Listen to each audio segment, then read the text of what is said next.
Hello बच्चों, तो आज हम लोग फिर से एक सूत्र का निरूपण करने वाले हैं। सूत्र निरूपण करने के पहले अगर हम लोग थोड़ा ध्यान दें अपने नेक्स्ट लेक्चर या जो हम लोग का पिछला लेक्चर था जो हम लोग पढ़ चुके हैं, तो उसमें हम लोग ने बात की थी विद्युत द्विध्रुव की। विद्युत द्विध्रुव मतलब समान आवेश जब बहुत कम दूरी 2a पे रखे जाएं और दो के दोनों विपरीत प्रवृत्ति के हो, मतलब एक प्लस हो तो एक माइनस हो, उसी को हमने क्या कहा था? उसको हमने द्विध्रुव कहा था। तो यहाँ पे हमको करना क्या है? हमको यहाँ पे द्विध्रुव लेना है और उसके अक्षीय स्थिति पे। अक्षीय स्थिति समझते हैं, पहले द्विध्रुव बनाते हैं। तो द्विध्रुव बनेगा तो उसके बाद एक एक चीजें क्लियर हो जाएंगी। देखिए यहाँ पे जो फिगर है, फिगर का बहुत बड़ा रोल रहेगा। तो फिगर को जितना क्लियरली, सबसे पहले अगर आप लोग फिगर समझ गए तो समझिए आधा क्वेश्चन खत्म। अब देखिए थोड़ा सा बड़ा बना रहे हैं, जबकि है तो ये बिंदु आवेश बहुत छोटा सा आवेश है, लेकिन समझने के पॉइंट ऑफ व्यू से मैंने इसको थोड़ा बड़ा बनाया है। थोड़ा इसको और इधर कर लेते हैं। चलिए, अब एक चीज ध्यान रखिएगा कि जब भी हम द्विध्रुव बनाएंगे तो इस तरफ माइनस क्यू रहेगा और इस तरफ प्लस क्यू, मतलब हमारे दाएं हाथ साइड रहेगा प्लस क्यू और बाएं हाथ साइड रहेगा माइनस क्यू। अब इन दोनों का अक्ष क्या होगा? तो अक्ष अगर आपको समझना है तो अक्ष को इस तरह समझिए कि जो रेखा प्लस क्यू और माइनस क्यू दोनों आवेशों को जोड़ती है वही इसका अक्ष कहलाएगा। देखिए इसको कौन रेखा जोड़ेगी? यहां से तो कोई रेखा आएगी नहीं। एक ऐसी यही रेखा है जो इन दोनों को आपस में क्या करेगी? इन दोनों को आपस में जोड़ेगी। ठीक है, नेक्स्ट थिंग, इन दोनों के बीच की दूरी कितनी है? इन दोनों के बीच की दूरी हाँ हम लोग को पहले से पता है 2a, क्योंकि द्विध्रुव है तो इनके बीच की दूरी बहुत कम है और दूरी बहुत कम है, इसी को हम कैसे लिखेंगे? इसी को हम लिखेंगे 2a से। बोलिए कोई दिक्कत? आगे बढ़े। इन दोनों के मध्य से मतलब सेंटर से। ठीक है, कुछ लिख लिया जाए। लिखिए क्योंकि देखिए थोड़ा सा डेरिवेशन जब भी रहेगा तो उसको लिखेंगे।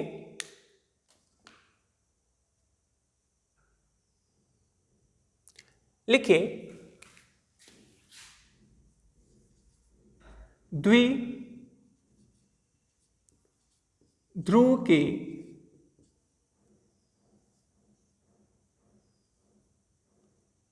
दोनों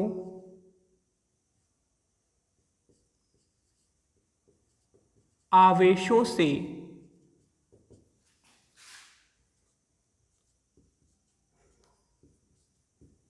गुजरने वाली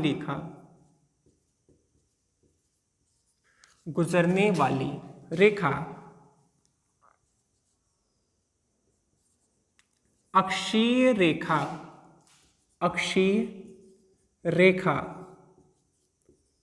कहलाती है।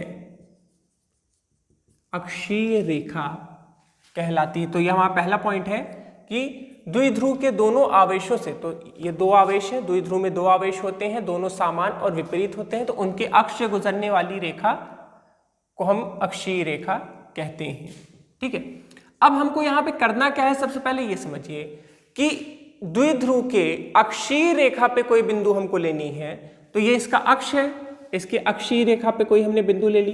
चलिए हमने मान लीजिए यहाँ पे एक बिंदु ले लिया, इसको हमने नाम दे दिया P। अब हमें इस बिंदु P पे निकालना है कि द्विध्रुव के कारण कितना विद्युत क्षेत्र उत्पन्न हो रहा है। बोलिए क्वेश्चन, सबसे पहले क्वेश्चन समझिए। हमको यहाँ करना क्या था कि द्विध्रुव के कारण अक्षीय स्थिति पर, तो ये द्विध्रुव है, इसकी अक्षीय स्थिति पे कोई हमने बिंदु ले लिया, मान लेते हैं P, कुछ भी हो सकता है। हमको तो सूत्र निकालना है, तो हमें सूत्र भी निकालना है, तो यहाँ पे हमने P माना है। इसके P बिंदु पे हमको क्या निकालना है? विद्युत क्षेत्र ज्ञात करना है। शुरू किया जाए। अब देखिए कुछ चीज माननी है तो उसको हम मान लेते हैं। लिखिए द्विध्रुव का मध्य बिंदु O है, मध्य बिंदु O है। हमने इन दोनों के जो मध्य बिंदु को क्या मान लिया? O मान लिया। O मान लिए, इसका मतलब क्या है समझिए, हमारी बात समझिए। इन दोनों के बीच की कुल दूरी 2a है, तो इसके मध्य बिंदु से मतलब इसको हम a मान लें, इसको हम b मान लें, तो a और o की दूरी कितनी होगी बताइए भाई? यहां से यहां तक जितना उसका आधा कर दें, क्योंकि ये मध्य बिंदु है, तो ये कितना हो जाएगा? a, और ये भी कितना हो जाएगा? a। क्लियर है? आगे चलते हैं। द्विध्रुव की मध्य बिंदु O है,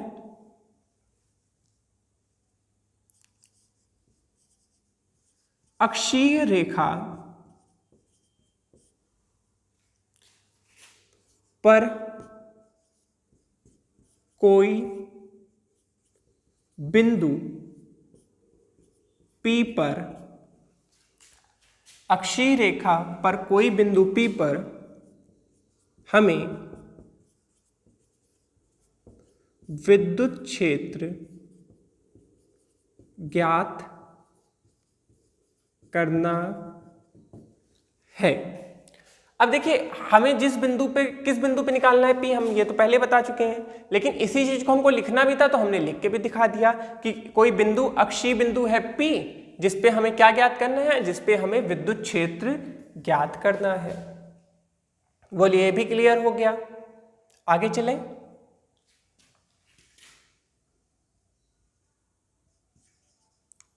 द्विध्रुव के मध्य बिंदु से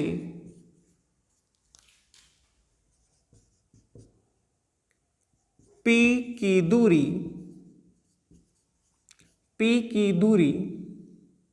R मान ले।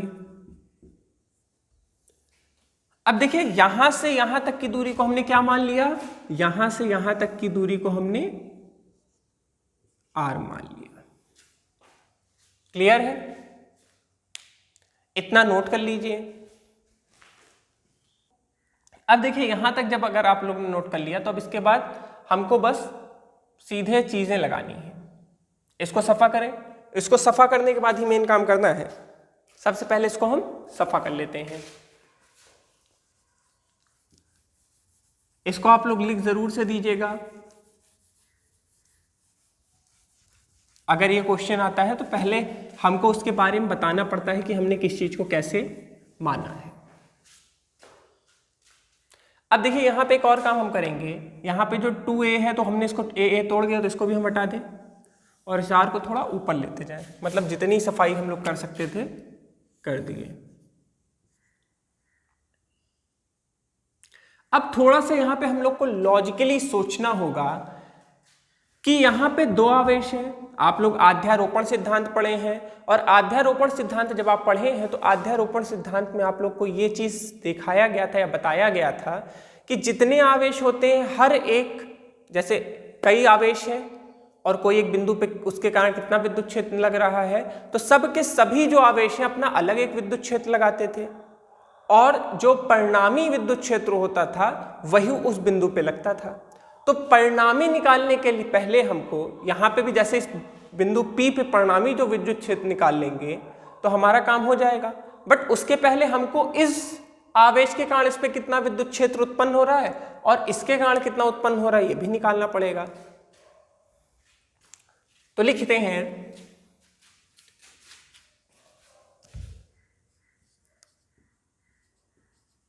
बिंदु A पर आवेश -q के कारण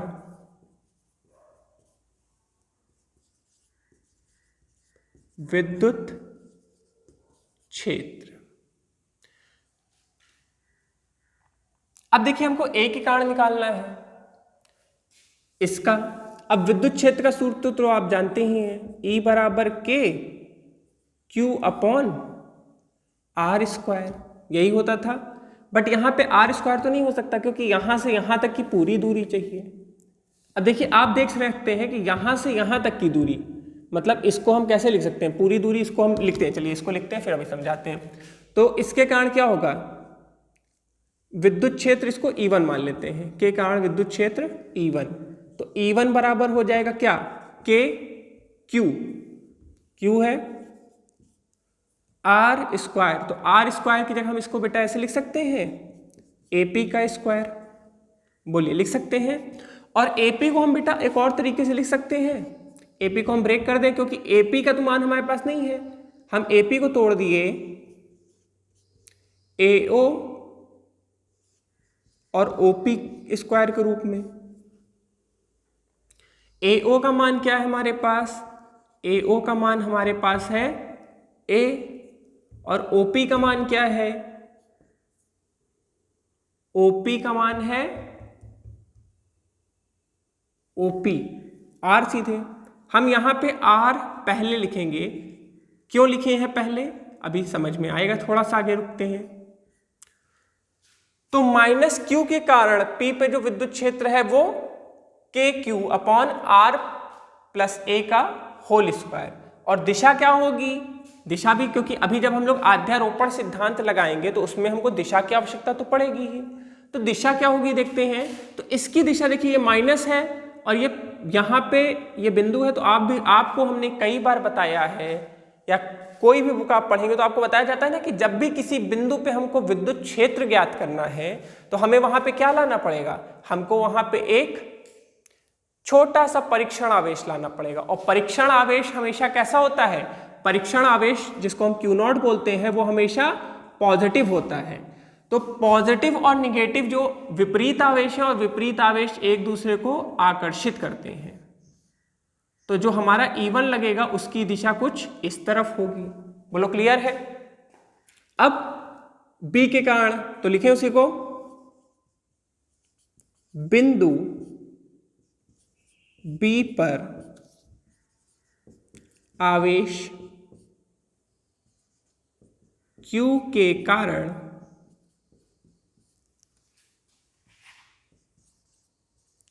विद्युत क्षेत्र E2। अब देखिए यहां पे विद्युत क्षेत्र को हम क्या लिख देंगे, पहले वाले को E1 माने थे और दूसरे वाले को हम क्या मान लें, E2 मान लें। तो E2 क्या होगा लिखते हैं, विद्युत क्षेत्र का सूत्र K अपॉन Q R का स्क्वायर। अब देखिए यहां पे क्या हो जाएगा, हमको यहां पे क्या चाहिए, BP चाहिए ना, इसकी और इसकी दूरी क्या है, इसकी और इसकी दूरी AP था, इसकी दूरी है BP का स्क्वायर। अब एक चीज अगर आप लोग थोड़ा ध्यान से देखें तो BP की हमारे पास वैल्यू नहीं है, हमारे पास इस पूरे की वैल्यू है लेकिन हमारे पास BP की वैल्यू नहीं है। तो हम BP को अगर तोड़ के लिखना चाहें या BP को थोड़ा दूसरे तरीके से लिखना चाहें तो हम थोड़ा BP को इस तरह भी लिख सकते हैं, OP माइनस OB। बोलिए ये चीज समझ लीजिए, पहले BP को हमने OP माइनस OB लिखा है। देखिए हमें ये तो नहीं पता है लेकिन हमको ये पता है अगर इसमें से इतना घटा देंगे तो ये हमको मिलेगा कि नहीं मिलेगा। अरे भाई 10 सेंटीमीटर चलना था, 5 सेंटीमीटर हम चल गए तो 5 ही सेंटीमीटर तो बचा, मतलब जितना था उसमें से जितना चलने उसको घटा दें तो इतना पूरा था, लेकिन इतना तो हमारा है ही नहीं जरूरत, तो इसमें से इसको हम अगर घटा देंगे तो हमारा काम हो जाएगा। तो हमने उसी कैसे लिखा, OP माइनस OB। अब OP का मान क्या है, OP का मान है R और OB का मान क्या है A। बोलो यही चीज होगा, हो गया, नोट कर लीजिए, सफा करें। अब देखिए यहां से थोड़ा सा दिमागी पोर्शन चालू होगा, थोड़ा सा, और बस वही है बेस क्वेश्चन में। अगर वो चीज आप कर लिए तो फिर उसके बाद पूरा मैथमेटिक्स है, उसके बाद कुछ करना ही नहीं है। हम इसको बचा लेते हैं, इसको हम सीधा देखिए E1 E2 इधर कहीं लिख देते हैं। E1 है हमारा KQ upon R plus A का होल स्क्वायर, E2 है हमारा KQ R माइनस A का होल स्क्वायर। हटा दें इसको, सफा कर दें। अब देखिए आध्यारोपण सिद्धांत निकाल देंगे तो हमारा जो परिणामी विद्युत क्षेत्र है तुरंत आ जाएगा, उसमें कोई दिमाग लगाना नहीं है। इसकी दिशा पहले देख लेते हैं। अच्छा, इसमें दिशा नहीं देखी, ये प्लस क्यू है और परीक्षण आवेश भी प्लस क्यू है, तो प्लस प्लस जो होंगे एक दूसरे को प्रतिकर्षित करेंगे। बोलो कोई दिक्कत? एक इधर एक इधर, तो देख के समझ में आ रहा है कि दो के दोनों विपरीत दिशा में है तो माइनस करेंगे, इसमें कोई दिक्कत नहीं है। तो लिखेंगे आध्यारोपण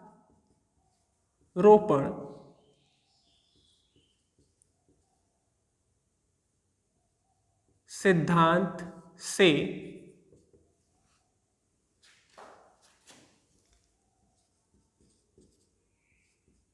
परिणामी विद्युत क्षेत्र E बराबर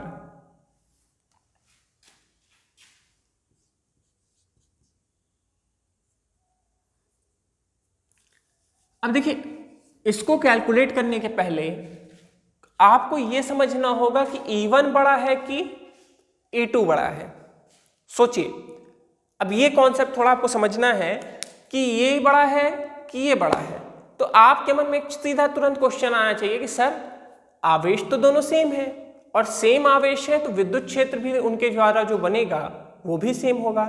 तो ना ये बड़ा होगा ना ये बड़ा होगा, और दो के दोनों को रखेंगे और दो के दोनों अगर माइनस होंगे तो जीरो आ जाएगा, जाहिर सी बात में। बट अगर आप लोग ये चीज सोच रहे हैं तो बेटा मैं ये कहना चाहूंगा कि आप लोग एकदम गलत सोच रहे हैं। क्यों? थोड़ा देखते हैं। एक चीज देखिए, यहां पे जो बिंदु P है वो इसके दूर है और इसके पास है। बोलिए है कि नहीं है?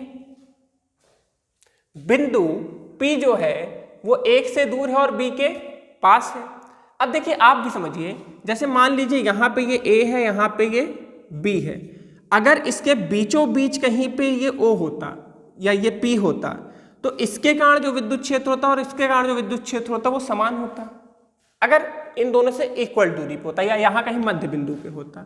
लेकिन यहां पे ये जो P है ये मध्य बिंदु पे तो है नहीं, ये B के पास है और A से दूर है। इस कारण से होगा क्या? इसके कारण जो विद्युत क्षेत्र है वो कम होगा और B के कारण जो विद्युत क्षेत्र होगा ज्यादा होगा। क्यों? क्योंकि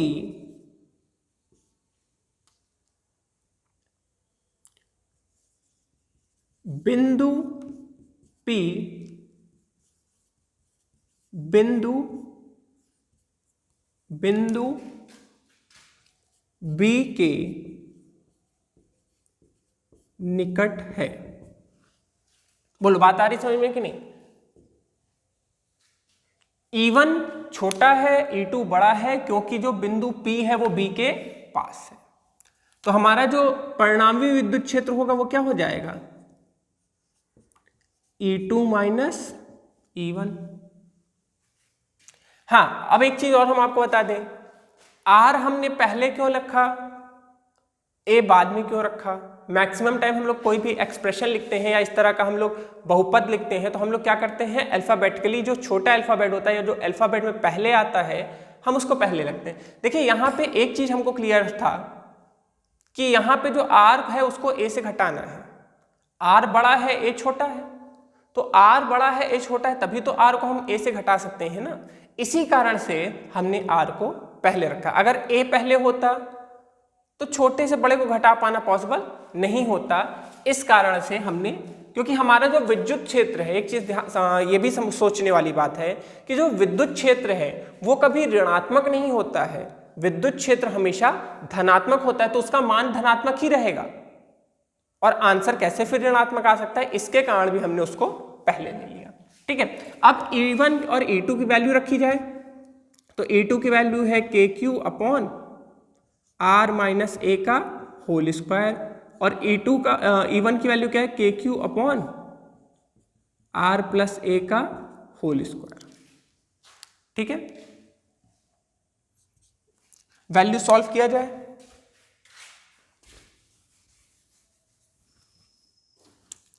अब देखिए के क्यू दोनों में कॉमन है, सेम है, हमने निकाल लिया। यहां पे क्या बचा, r माइनस ए का होल स्क्वायर, r प्लस ए का होल स्क्वायर। क्लियर है? आगे सॉल्व करें, एलसीएम ले लिया जाए, के क्यू एज इट इज बाहर ही रहेगा, तो एलसीएम लेंगे, क्या आएगा, r माइनस ए का होल स्क्वायर, r प्लस ए का होल स्क्वायर। अब आप भी जानते हैं इधर वाला इधर, इधर वाला इधर आ जाएगा,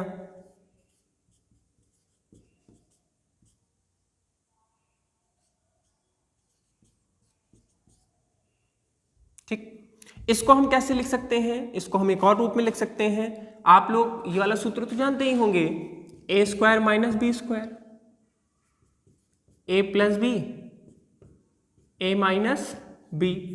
तो ये जो है कुछ इसी के रूप में है, तो हम इसको इस तरह और छोटा कर देते हैं। देखिए हमको क्या है, सूत्र बनाने के लिए इसको जितना सिंप्लीफाई कर सकते हैं, जितना छोटा कर सकते हैं, पॉसिबली हम लोग उसी चीज की पूरे टाइम कोशिश करेंगे, इसमें कुछ और नहीं करेंगे। हमारा पूरा का पूरा फोकस बस एक चीज में होना चाहिए कि हम इसको फॉर्मूले को जितना सिंप्लीफाइड फॉर्म में, सूत्र जो भी होते हैं वो बहुत सिंप्लीफाइड फॉर्म में होते हैं। आप इसमें भी रखोगे तो इसमें भी सॉल्व हो जाएगा, कोई दिक्कत नहीं है, लेकिन आपको करने में, जब आप मैथमेटिकल कैलकुलेशन करने लगोगे तो दिक्कत होगी।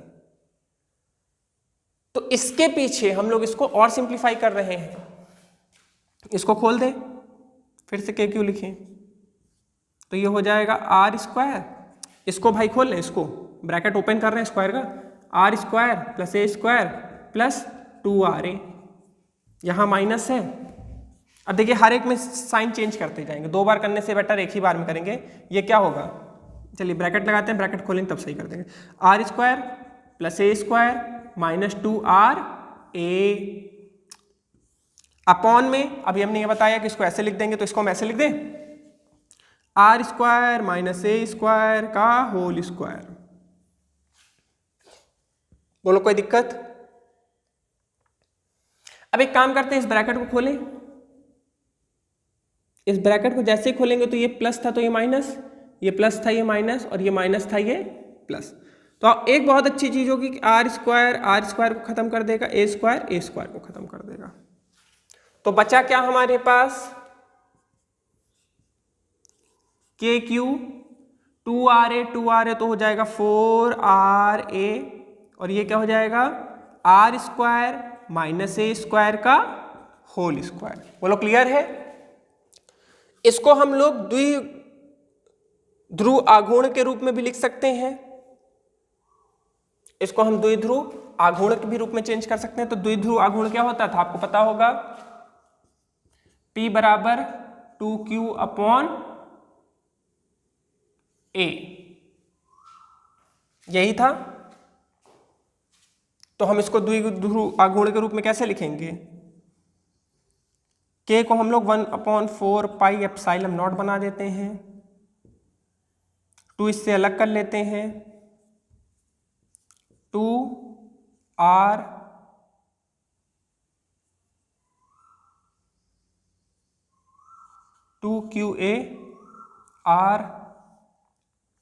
r स्क्वायर ए स्क्वायर का होल स्क्वायर। और इसको उस और कायदे से लिखेंगे तो ऐसे लिख सकते हैं, 2pr 4 pi epsilon not r square A square का होल स्क्वायर। बोलो क्लियर है? और ये हम लोग का डेरिवेशन यहाँ का हो गया, थोड़ा सा कैमरे से कट गया है। अब देखिए इसको एक बार फिर से समझा देते हैं। इसको हमने एज इट इज सॉल्व किया, बस हमने कुछ नहीं किया, हल्का सा कैमरे में कट गया है। k को 1/4 पाई एप्सिलॉन नॉट मान लेंगे। यहाँ पे इसको हमने तोड़ दिया क्योंकि हमको इसको p के फॉर्म में चेंज करना है, विद्युत द्विध्रुव के रूप में, विद्युत द्विध्रुव आघूर्ण के रूप में। तो 2qa अपॉन r, और ये हमारा जो आ गया, ये आ गया हमारा परिणामी विद्युत क्षेत्र जब ये अक्षीय स्थिति में होगा। इसको यहाँ पे लिख देते हैं और सफा सा, E बराबर होगा 2pr 4πε0 r square a square का होल स्क्वायर। बेटा ये होगा, क्लियर है। इसको थोड़ा देख लीजिएगा, इन केस कोई दिक्कत होगी तो हमको कमेंट करिएगा। Thank you.